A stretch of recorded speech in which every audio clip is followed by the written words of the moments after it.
ازيكم يا حلوين؟ عاملين ايه؟ يا رب تكونوا بخير وفي اتم صحه ونعم الله. مبدئيا كده نصلي على النبي، اللهم صل وسلم وبارك عليك يا حبيب الله. النهارده بقى يا حلوين هنعمل شويه قرص كده، حاجه كده تحفه. بكيلو دقيق هتعملي 16 قرصه، حاجه كده تحفه. مش قادره اقول لكم طريقه قد ايه، بجد ما فيهاش ولا غلطه. بكوبايه لبن هتحضريها، كوبايه لبن، وهنعجن بالباقي ميه. اول حاجه كده مبدئيا معايا البوله بتاعتي جافه كده، هنزل فيها ب3 معالق كبار من السكر، وظرف من الخميرة الفورية، وكوباية من المية الدافية. وهدوب السكر كويس جدا لحد ما السكر يدوب تماما. وبعد كده هضيف نص كوباية من الزيت. انا هعجن القرص النهارده، هقلب بقى كويس جدا لحد ما السكر يدوب تماما.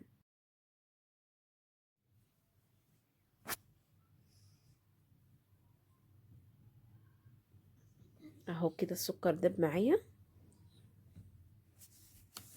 هنزل بقى بنص كوباية من الزيت، وهقلب كويس جدا. وبعد كده معايا كيلو من الدقيق، عليه رشة من الملح. هنخلط الدقيق كويس جدا. هضيف بقى كوباية من اللبن الدافي وابدأ اعجن. وهجيب نص كوباية من المية الدافية واخليها جنبي كده. ما تنزليش بيها، تنزلي بيها تدريجيا، ما تنزليش بيها كلها.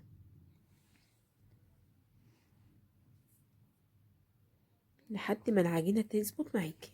انا عايزة العجينة طرية وفي نفس الوقت ما تلزقش في الايد. معايا نص كوباية من المية، ابدأ بقى ايه، انزل بيها تدريجيا كده لحد ما العجينة تظبط معاكي. اهي كده العجينة ظبطت معايا. هاخدها بقى على الرخامة كده وابدأ ايه، اعجن فيها كويس جدا. كل ما تاخدي من العجينة في العجن، كل ما تطلع معاكي النتيجة كويسة جدا.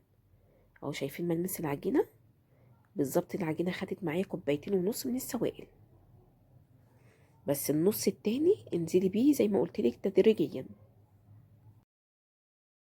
سيبها بقى لحد ما تختمر معايا. اهي زي ما انتوا شايفين كده، بعد ما اختمرت معايا ما شاء الله، ابدا بقى ايه، اشكلها واسيبها تخمر للمره التانية بس بعد التشكيل. هتاخدي القطعه بايدك كده وترصي في الصاج. ما شاء الله كيلو الدقيق عمل معايا 16 قرصه. ممكن يعمل معاكي اكتر من كده بس لو صغرتي الكرة شويه، بس هو الحجم ده مناسب جدا. القرصه كده بتبقى ملحمه من جوه، تبقى ما شاء الله. اهو تاخدي الكرة كده بين ايدك وتكورها بنفس الشكل اللي انت شايفاه ده. اهو زي ما انتوا شايفين كده، خلي ايدك متساوية عشان القرص بعد ما تستوي تبقى مظبوطة معاكي. انا ده الصاج بتاعي زيت، مسحة من الزيت خفيفة كده.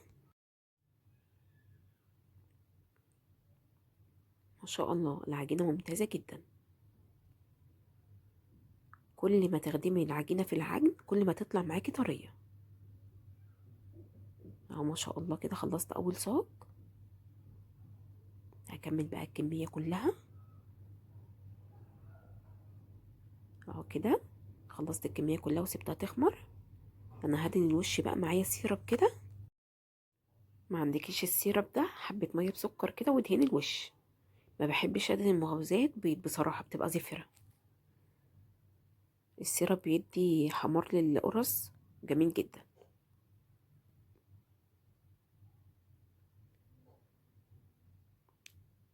خليكي واحدة واحدة كده وانت بتدهني عشان الاختمار القرصة ما ينزلش منك.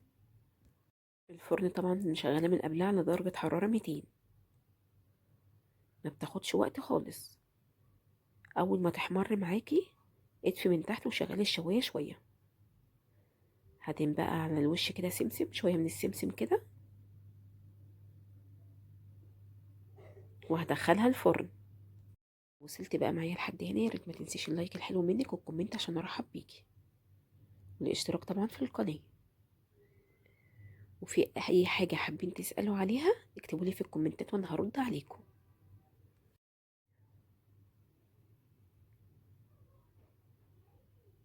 انا سبت القرص تخمر معايا مرتين. اهي القرص بعد ما خرجت معايا من الفرن، شايفين ما شاء الله حاجة كده تبارك الرحمن. وخطوة مهمة جدا عشان القرص تفضل معاكي طرية، اول ما تخرج معاكي من الفرن غطيها كده بفوطة، هتفضل معاكي طرية اهو زي ما انتم شايفين كده. القرص طرية جدا، شايفين ما شاء الله، حاجة كده تبارك الرحمن، والسكر بتاعها مظبوط جدا. اتمنى بقى تجربوها بنفس الطريقة، ولو عجبكم طريقتي ما تنسونيش بقى في اللايك والشير وسبسكرايب للقناة، ونتقابل في فيديو جديد ان شاء الله في حفظ الرحمن.